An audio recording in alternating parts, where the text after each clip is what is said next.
Hello everyone. In this video, I'm going to explain how to cite properly the direct quotations in APA. First, let's make sure we understand what a direct quotation or direct quote actually is. It is when you take the exact words of an author and include them in your paper. But here is the thing. Not all quotes are created equal. You want to pick ones that are strong, impactful, and meaningful. Something that really supports the point you are trying to make. Think about famous quotes. Why are they so well known? Because they are powerful and thought-provoking.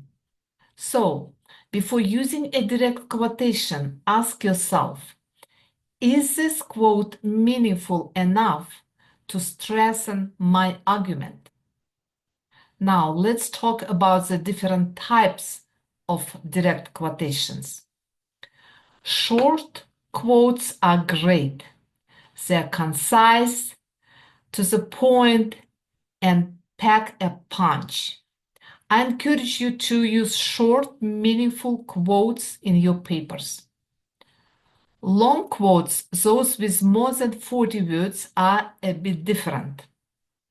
These are usually better suited for bigger projects like dissertations or research articles.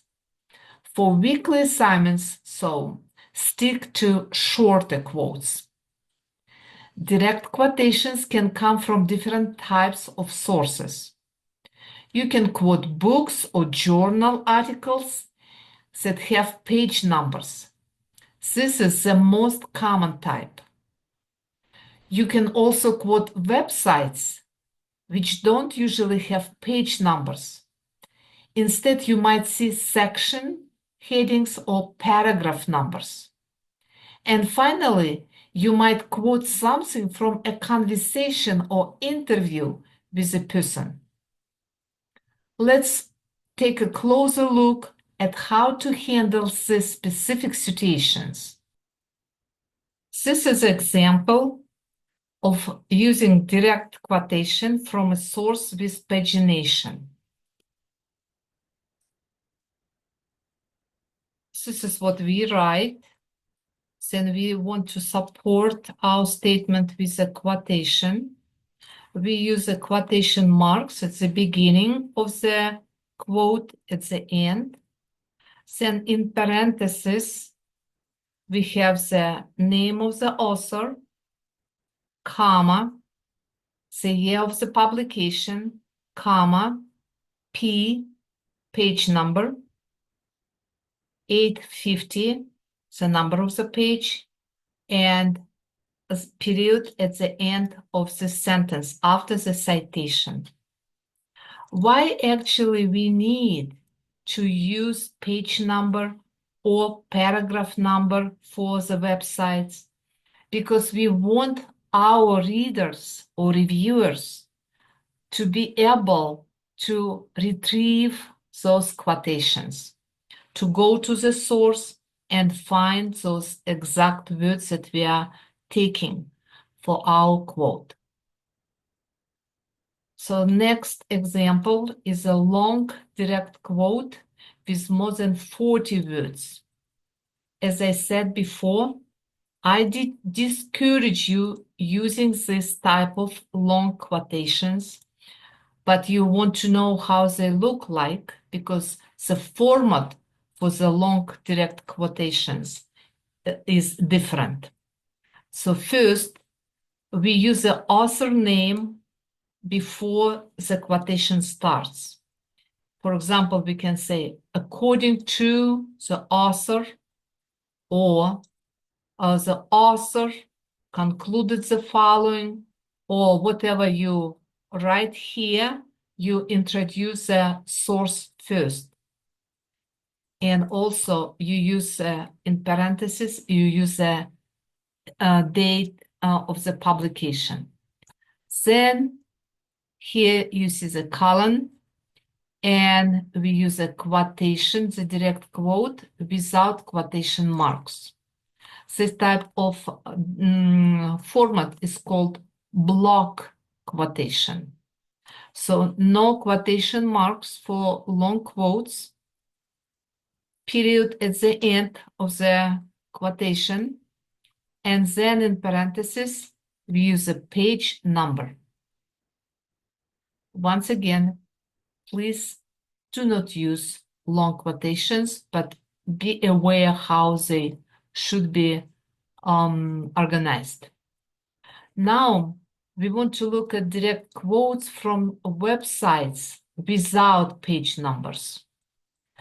So in this sentence, we have what the writer said, then the writer using the direct quote, and in parentheses, the name of the author and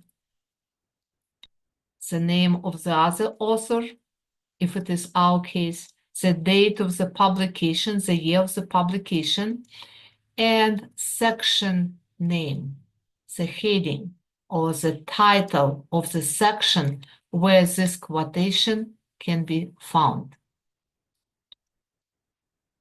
So the citation is in parentheses and period goes after the citation.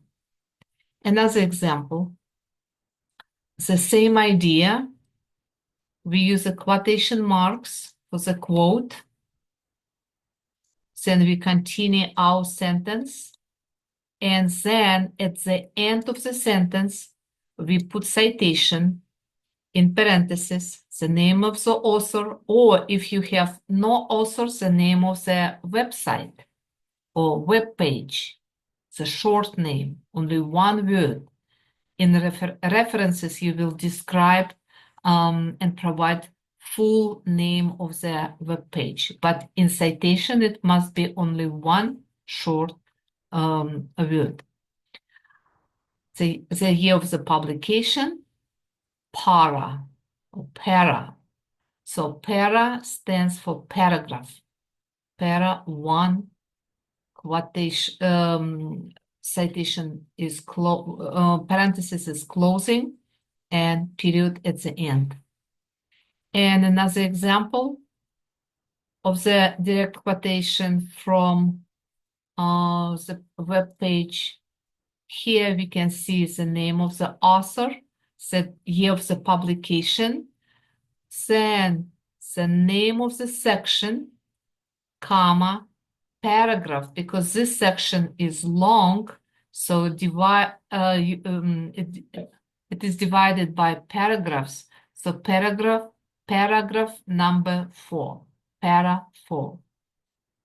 And the last type of quotations that we are speaking about today, that comes from an interview or conversation with a person. So here, the writer wrote this sentence, started the sentence and supported with a direct quotation from the conversation, and then in parentheses, the first initial, last name, comma, the words, personal communication, comma, and the date when this personal communication interview took place. Then you close in parentheses and put period at the end. So this type of citation does not go to the reference list because it is not retrievable. Our references contain only sources that can be retrieved and read by your readers or reviewers. So once again, this type of citations don't go to the references. They are all only in your narrative. Another thing that is important to understand, when we communicate with a person, we want to protect that person confidentiality when we interview someone. It is very common that we use fake names, but it must be clearly stated in your narrative. you may want to say, to protect confidentiality of my interviewee, I'm using the fake name for this person, something like that. So this is how you cite direct quotations. I hope this video was helpful. Please let me know if it was. Thank you very much for learning. Take care.